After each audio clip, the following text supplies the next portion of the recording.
Epa, cometi uma barbeiragem aqui só para variar. Mas vamos lá. Então, ao pegar um ato social, a Primeira Guerra Mundial,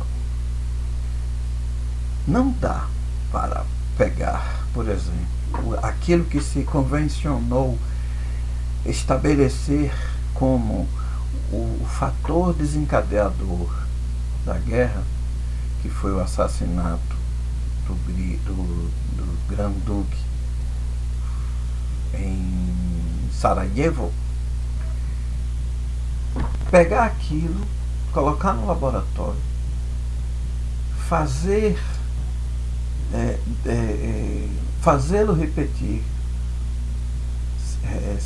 se repetir, e dessa repetição construir uma lei geral que diga: todo assassinato de Grão-Duque em Sarajevo, ou em Paris, ou em Brasília, ou em redundará em guerra. Primeiro porque o Grão-Duque já não será mais o mesmo, ou não haverá outros. O assassino também não será mais o mesmo. O modus operandi do assassinato também não será mais o mesmo. Então fica impossível você construir leis a partir de atos singulares, que são os atos humanos. Depois,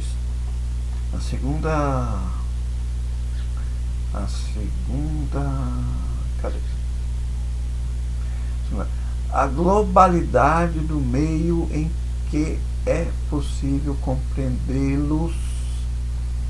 E aí vem a questão do meio, em onde aconteceu, em quais condições aconteceu, condições afetivas, condições reais, condições emocionais, condições sociais, condições filosóficas. Não tem também como você pegar aquele ato do assassinato do Duque austríaco na cidade de Sarajevo e reconstruir laboratorialmente as condições em que aquele ato foi praticado e construir leis gerais que digam: em tais condições, em tal local, tal assassinato se deu, tal se dando redundará no resultado igual ao obtido com o ato inicial. E por fim, a temporalidade que constituiu sua associação,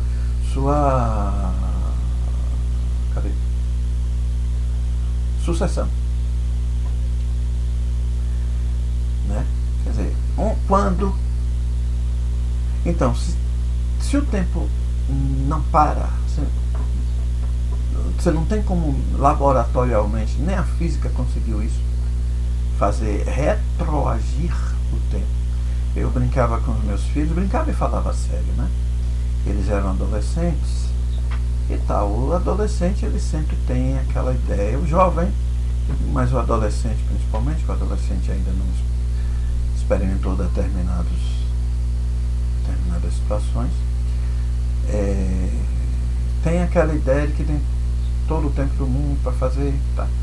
Aí eu sempre brincava com eles dizendo o seguinte: olha, o tempo não tem nem acelerador, quando muitas vezes eles queriam chegar a determinada idade, e nem tem marcha ré, quando algumas vezes eles diziam que queria voltar e tal e tal.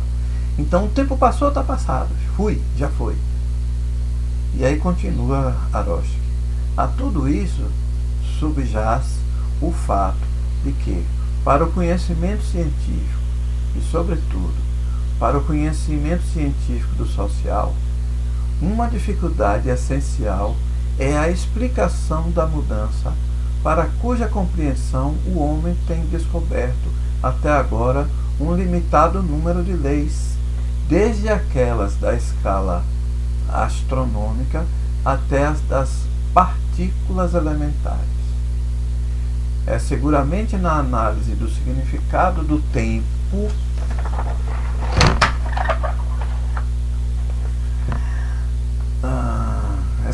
seguramente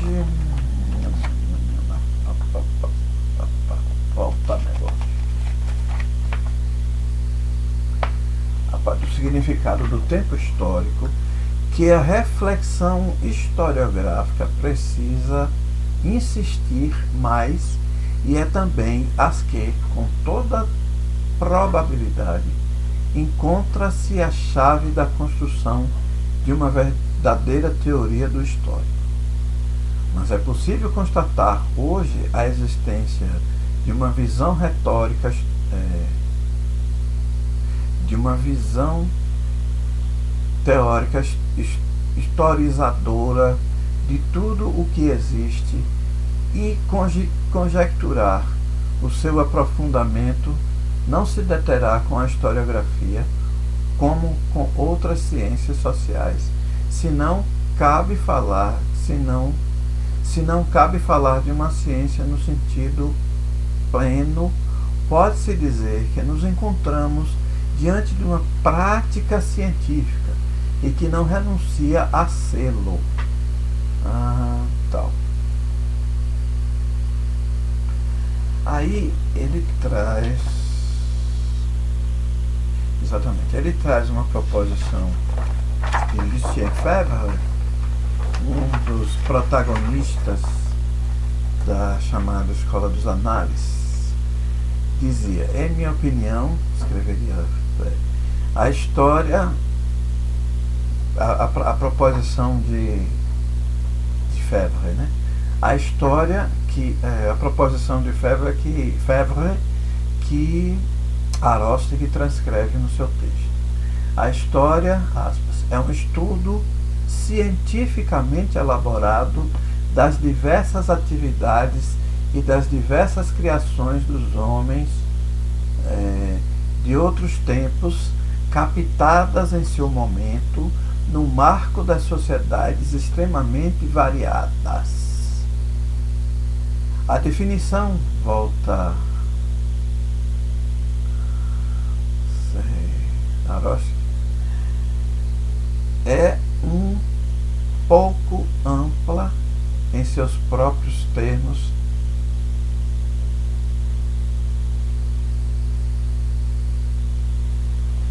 e parece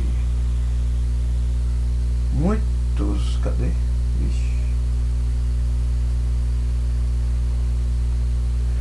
Isso, peraí. Então, a história como estudo cientificamente elaborado e não como ciência. Como traduzir e desenvolver essas palavras tão perspicazes no curso do que desejamos argumentar aqui? Febvre expressou há 50 anos uma caracterização da função e resultado cognoscitivos da historiografia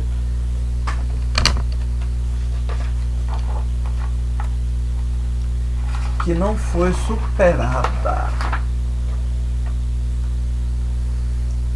A historiografia não seria uma ciência, mas sim um estudo cientificamente elaborado. Como isto é possível?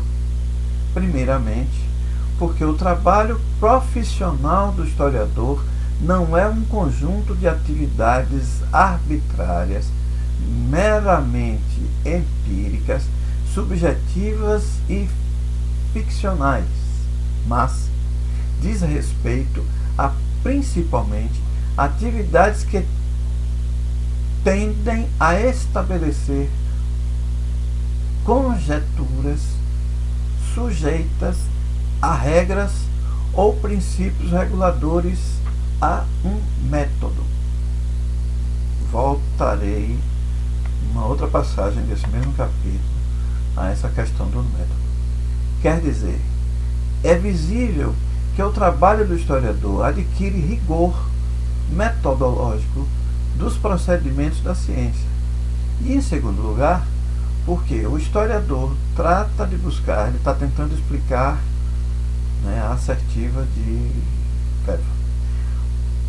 Para os processos históricos de qualquer nível, explicações demonstráveis, intersubjetivas, contextualizáveis, como as da ciência e que, consequentemente, pretende chegar a elas mediante procedimentos lógicos, conhecidos, explícitos, comprovados. Voltando essa passagem aqui, aqui no método, né? Quer dizer, é visível que o trabalho do historiador adquire o rigor metodológico dos procedimentos da ciência.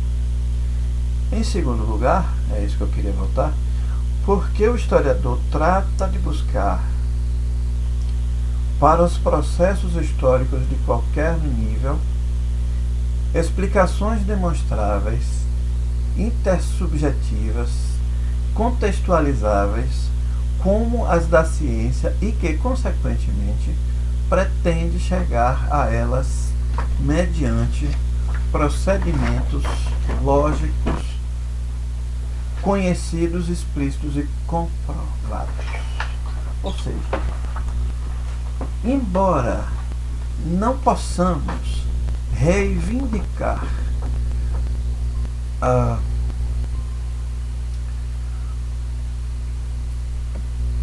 o status, vamos dizer assim, de ciência, no sentido lato, no sentido duro do termo, precisamos e temos o dever de fazer da história um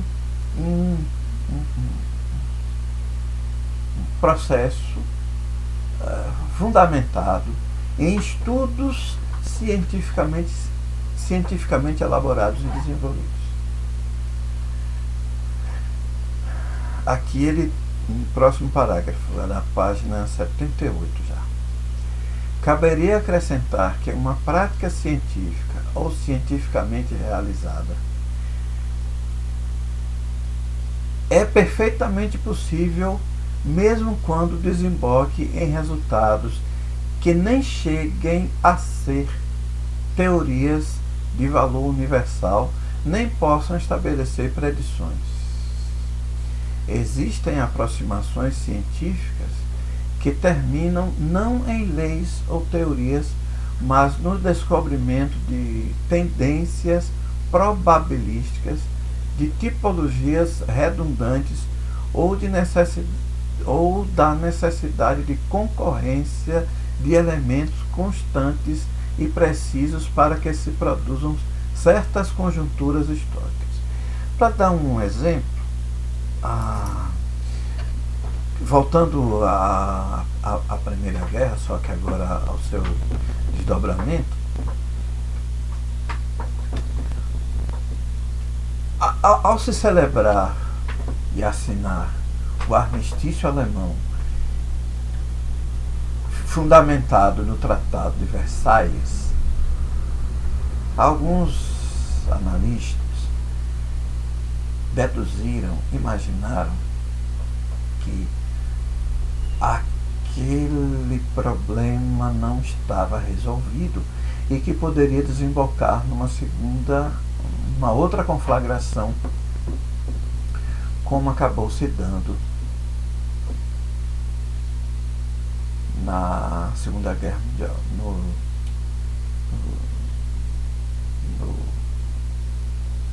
na eclosão da Segunda Guerra Mundial. Só que aí alguns elementos precisaram ser alguns ingredientes precisaram ser adicionados aquele evento inicial do Tratado de Versalhes, né?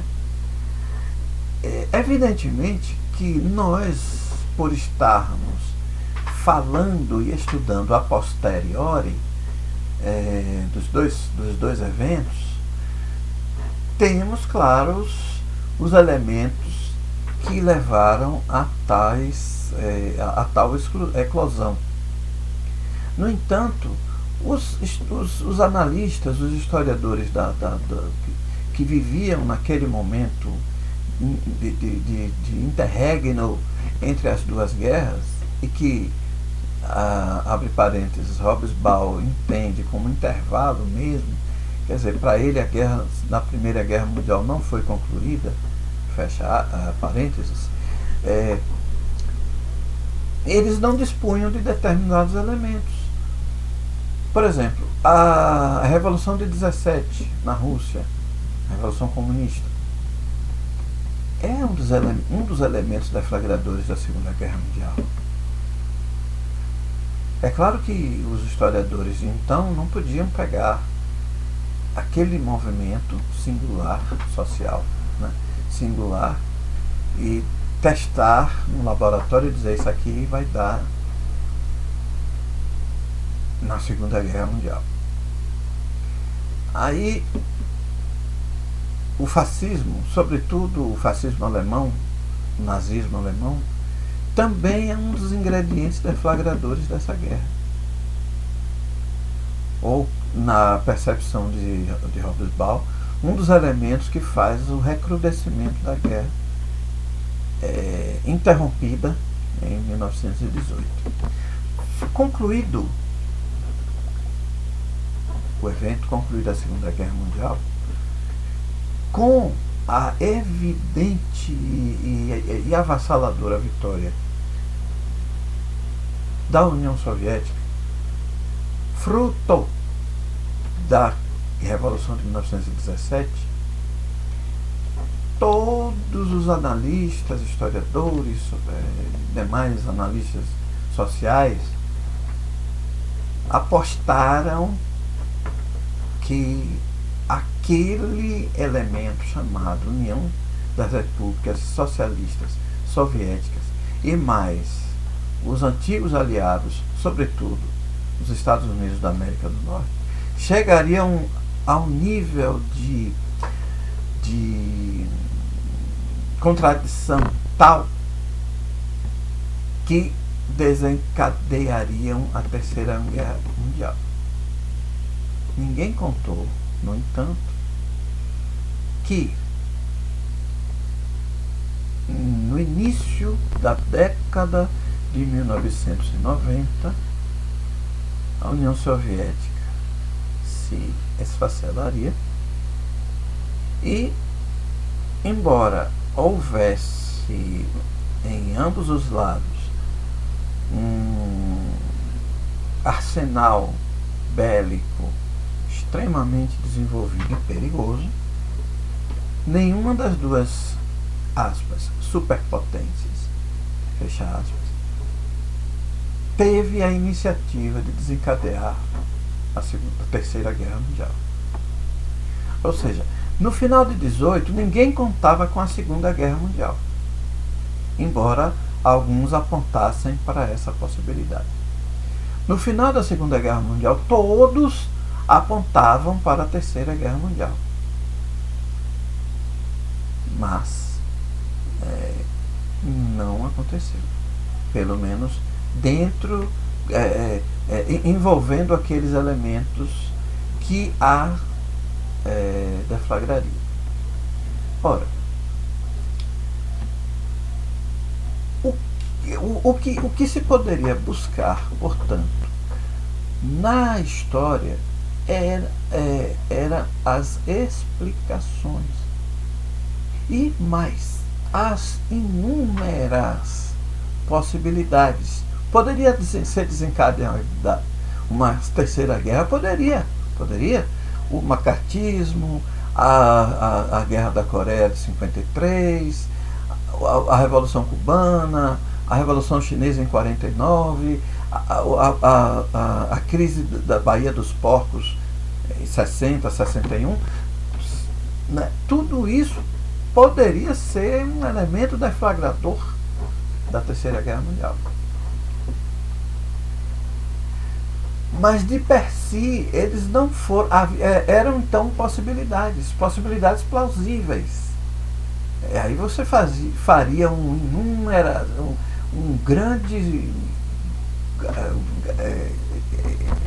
arcabouço de análises que apontariam para aqui, para ali, para lá e tal. Mas, por outro lado, outras explicações foram tentadas para se chegar à compreensão de por que esses elementos potencialmente deflagradores não resultaram na Terceira Guerra Mundial. Né? Eu quero encerrar essa parte. É o próximo vídeo tratar do método, apontando para o seguinte, página.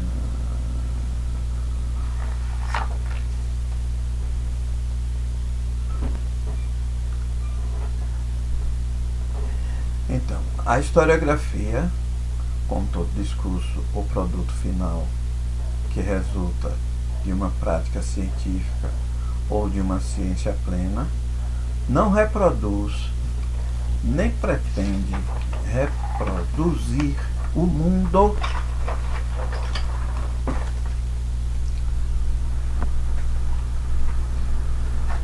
o âmbito de seu campo de exploração em sua absoluta complexidade, senão que propõe modelos para torná-lo mais inteligível.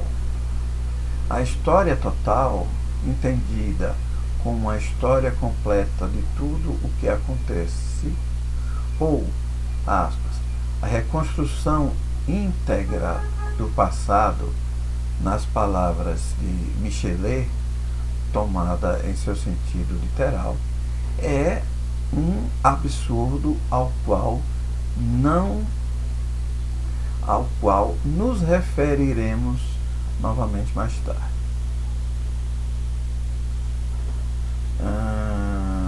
Pronto.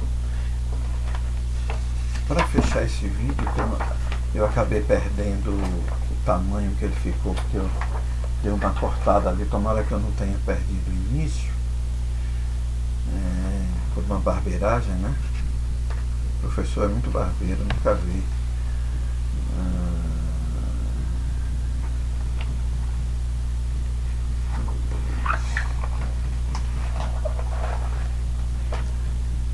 Aqui. Não é presumível que existam, página 79. Não é presumível que existam leis universais às quais se ajuste o desenvolvimento histórico global das sociedades, porque não podemos estabelecer e, portanto, predizer em termos científicos o sentido de uma mudança como a histórica. Mas é uma questão diferente a de que a historiografia se encontre suposta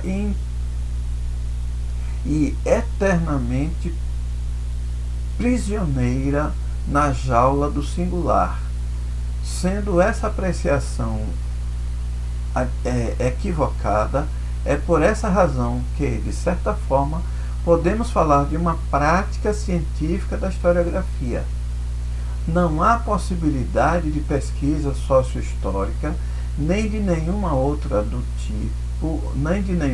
outro tipo que não faça uso de generalizações. O fato do curso da história ser único não quer dizer que os tipos de fenômenos históricos conhecidos sejam irrepetíveis, ou que, sob uma tipologia suficientemente generalizadora, não possam ser explicados muitos fenômenos particulares. Nessa ideia de generalização baseia-se bom, então vejam bem,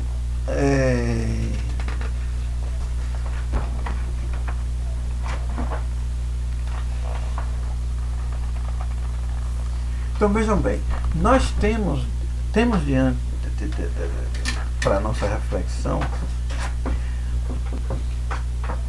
a impossibilidade de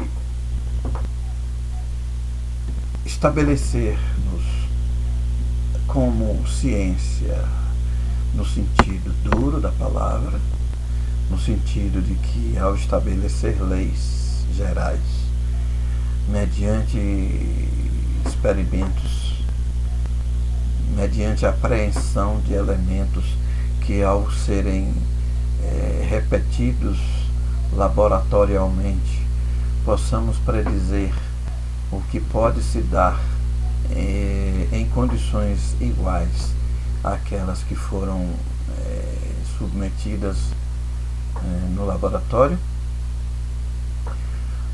Mas o que nos cabe, o que nos possibilita ao desenvolver a pesquisa histórica é encontrar explicações, né, plausíveis, refutáveis, nós voltaremos a isso, para que falseáveis, né, para que possamos desenvolver um trabalho cientificamente, um estudo cientificamente elaborado. Até o próximo vídeo. Vou ver aqui o tamanho da minha barbeiragem.